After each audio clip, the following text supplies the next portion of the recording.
Hello there, and welcome to the Dodgeball Marketing Podcast, episode 32. We're glad you're joining us. Thanks for joining us. Yeah. Michael, how you feeling? Good. Doing great. Happy Friday. Happy Friday to you. Yeah. Michael, our topic today that we're going to talk about is how to write a great blog for SEO. Now, I guess there's a lot of reasons you would write a blog. Yeah. But the primary reason, obviously the primary reason we're talking about is to show up in more search results, to get higher rankings in search results that you want to have search results in. Yeah. So we're going to go over 5 things you can do, or 5 things you should think about when you're writing blog posts to accomplish just that. Yeah. Number 1, create helpful, valuable posts or blogs. A lot of times people think that maybe there's sort of a debate between whether you're just pumping out content for keywords or if you're trying to write something that you want people to actually use. Well, the answer to the question is write something people actually want to use. A good way to think about this is, what are the sales conversations that folks are having in your organization? What are the questions that are coming in about your products or services? And turning those questions and those conversations into actual topics. That's a really good kind of main path into the mindset of the person who's going to be on your website and looking for help. And that naturally lends itself to how search engines work to help guide people to the right place. Yep. This is really common. Someone's looking at a particular topic. Maybe they're looking at your website, looking at a competitor website, and they're bouncing around.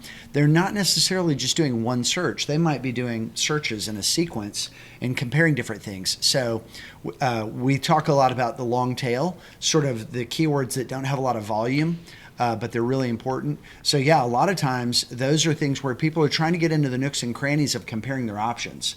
And sometimes they're not even long tail, sometimes they're kind of mid tail, like pricing. So having a post that answers the kinds of questions that you come across during the customer journey of them buying is really key. So yeah, making sure it's good, real content. And helpful. And I will say too, it's a lot of times you were talking about lower funnel. A lot of times this stuff is upper funnel activity. So we can give an example. Like, so say you're a janitorial company. Yeah. What kind of posts would you want to create that aren't like promotional? Right. Hey, look at us. Here's our value proposition, but are sort of in that same field of, like, if you're a property owner that needs a janitorial service, like what would you blog about? Yeah, you could have a blog post on the sizes of companies that they serve. That you serve. So if you're a janitorial services company, you could say, we serve these types of buildings, and have examples and square footage. And to think about the types of searches someone might do, like janitorial services, 2,000 square foot office, best pricing or near me. So that's localized information. But yeah, people would put things in like square footage. Those are the types of searches people are doing when they're trying to find a solution. Yeah, that's great. Number 2, blog for your audience, not your peers. And this is really easy to do if you have really deep subject matter knowledge in any field. And most people that are professionals do have that that deep subject knowledge. That's right. They kind of get hung up on that because they do know so much. Right. So the shorthand here is, like, imagine that you're someone who knows 80% less than you do about a given subject. The example we have here is a blog titled "How to Tell If Your Utility Pole is Damaged" versus "Anchor Bolt Remediation Best Practices." Now, I suppose I don't even know what that second one means, but if I was an insider in utility pole, I would know exactly what that means. That's right. The problem is, if you're that insider, you're not blogging for other people like you. You're blogging for your customers who are coming to you for your expertise. That's why they don't know about it. So always phrase things in the language. Avoid jargon. Yep. Avoid the little acronyms that insiders use that don't really mean much to your audience and can maybe turn them off because they're like, I don't know what this means. This is not accessible to me. So making sure your content is accessible to the people that you're trying to reach. And sometimes that means almost dumbing down the content, but contextualizing it in a way that they understand it. That's right. And home base for that question of, are we dumbing it down too much, or is this too inside baseball for a blog, is to use keyword volume. So if you're using keyword research and following this example, and you have a keyword like pole repair, that's a pretty simple, straightforward term, as opposed to pole remediation. Remediation, it means repair. It means we're not going to necessarily replace. We're going to try to fix this one. Right. But remediation is a little bit of a different word. So what you do is we do the keyword research and we see which of those is being searched more often. And often it's a 10-to-1 difference. Often it's a really big difference between something simple and straightforward that's more common because some facility manager who's got a shopping mall with 50 poles that he or she is responsible for, they're maybe looking for, is this pole damaged, or is my light pole damaged, or pole repair? Sometimes it's much simpler for them. And so, yeah, using keyword volume is always the guide to helping you blog for your audience and not your peers, and not falling into that inside baseball trap. Next up, I will talk about this one a little bit. Answer questions your customers ask. When you're thinking about how to write a great blog for purposes of SEO, we talked about at the beginning sales conversations that are happening, but there's another really good source of information, and this is called PAA, or People Also Ask. So if you do a search on Google, you can go and see the search results, and then either at the top of the page or maybe at the middle of the page, right now it's pretty common for Google to show other questions that people asked. The advent of phones and verbal search appliances for home or office have led to a lot of longer search queries. And Google is essentially using AI to say, if somebody asks this question, they're pretty likely trying to figure out something around the same thing that these other questions tend to go with. Right. They're reaching for intent. People, they're trying to find intent and try to get you where you need to go faster. And that People Also Ask block of content is really helpful. Something that we do is we'll do a search using a keyword that we know is a high volume keyword, and then we'll look at the People Also Ask entries on the search results page in Google, and we'll straight up develop pages of content just for those pages, just for those sentences. So word for word. So People Also Ask is a really great insight. And then something else that's good about People Also Ask is you can start to see the pain points that are being expressed that are rising to the surface of the subject matter.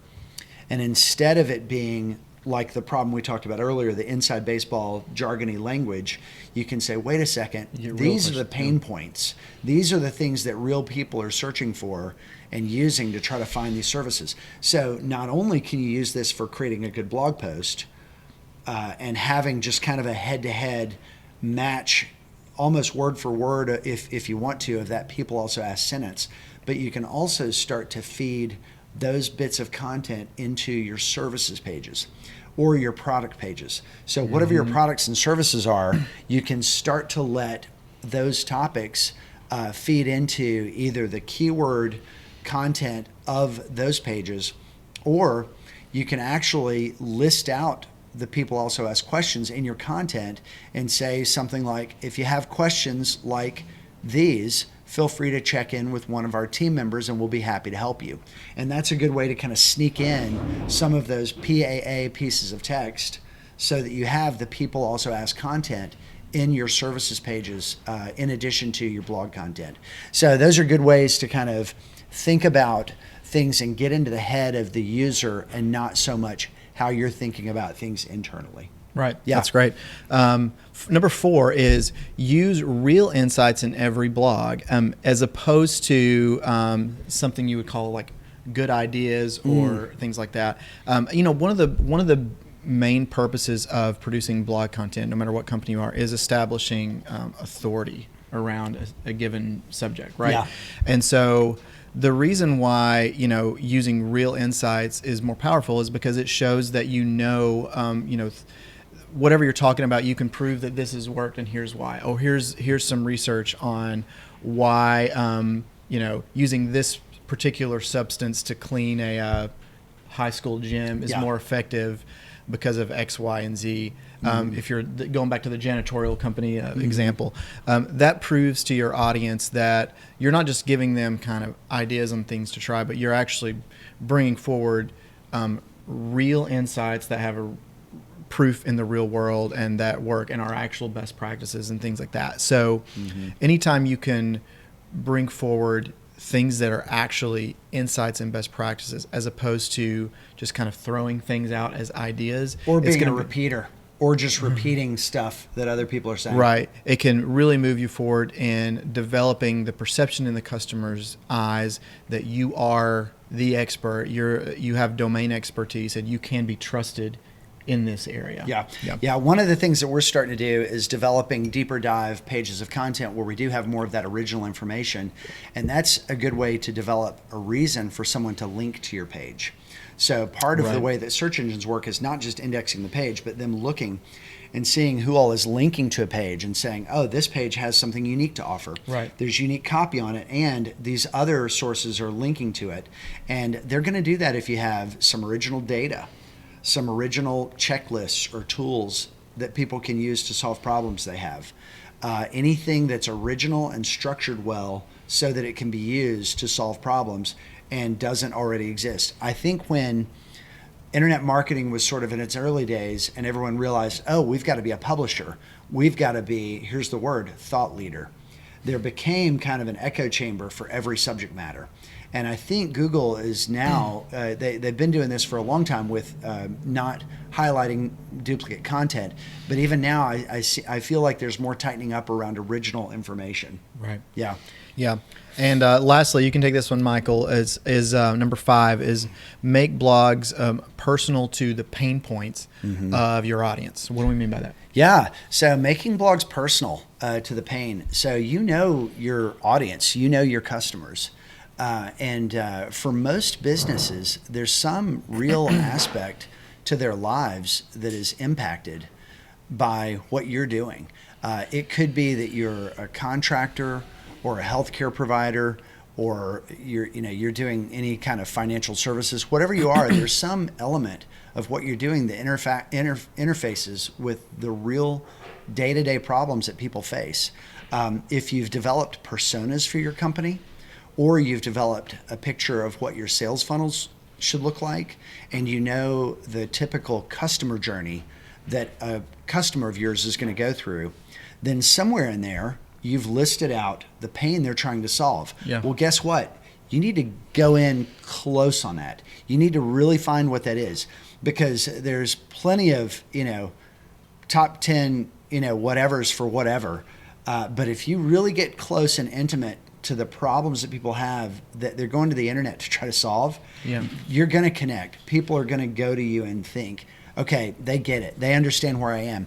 And interestingly, that's where a lot of the keyword activity is around those real pain points. Well, it's the sales funnel, right? You move up the sales funnel. A good example might be if you are an orthopedic surgeon or orthopedic surgery practice. Not everybody's down here in the bottom funnel with searching orthopedist in Nashville or knee surgeon near me, right? You move up the funnel and they're going to be searching for things like how to stop chronic knee pain. So that's where you capture. If you wait until and you only produce content down here, well, you've lost a good portion of your traffic. As people move through, they're going to search for different things. So how to stop knee pain, they're not right inside your customer set yet. They're trying to explore ways to stop the knee. So they might want to buy products, they might do at-home remedies or whatever.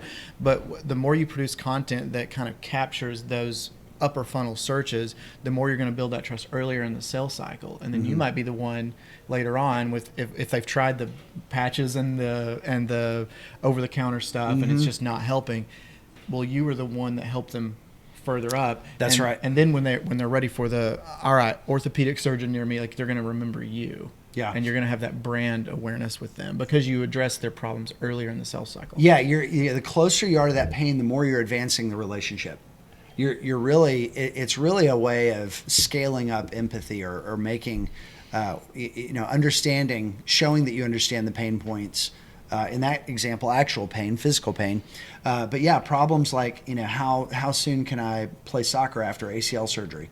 These are the things that when people in ministry or whatever, there's a saying, people go where they feel loved. And I think that's true with marketing too. I think people go where they're getting answers. And when it's through the internet or someone's website, you may not get them, they may not say it just like that when they come into the office or they buy your product or service. You may not have any mechanism to collect that. but often there's a sense or a spirit of they got the problem I was trying to solve. They understood where I was coming from, and this connected for me. Yeah. That's generally what increases conversion rates. Did we correctly articulate to them what the problem was? Yeah. Yeah. That's great. Good. Hey, thanks everybody for listening in to episode 32, and subscribe and drop your comments below, and we'll see you on the next one.